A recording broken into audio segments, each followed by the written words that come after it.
Sir నమస్తే అండి. నమస్కారం. ఎలా ఉన్నారు సార్? బాగున్నారా? పార్టీ నుంచి బయటికి వచ్చిన అంతా బాగానే ఉన్నాం, ప్రశాంతంగా ఉన్నాం. ప్రశాంతంగా ఉన్నారు.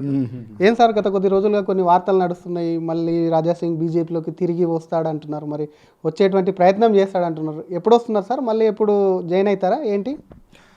ఇప్పుడు నేను పార్టీకి రాజీనామా ఇచ్చే ముందు చాలా వరకు ఆలోచన చేసి రాజీనామా ఇచ్చినాను.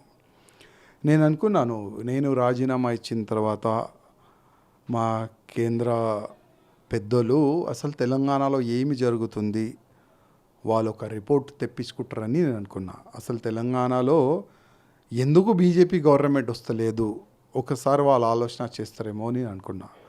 అంటే కేంద్ర దృష్టి పడాలి అనే ఆ ఉద్దేశంతోనే నేను రాజీనామా ఇచ్చిన. ఎందుకంటే చాలా వరకు తప్పులు జరిగినాయి, ఎన్నో సంవత్సరాల నుంచి తప్పులు జరుగుతున్నాయి. దాదాపు 3 times ఎమ్మెల్యే అయిన తర్వాత కూడా ఇవాళ పార్టీలో ఎక్కడో మాకే అర్థమవుతలేదు.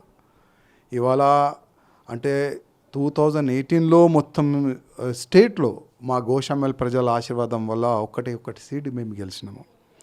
23లో కూడా మున్సిపల్ గ్రేటర్ హైదరాబాద్లో ఒక్క సీటు మేము గెలిచినాము.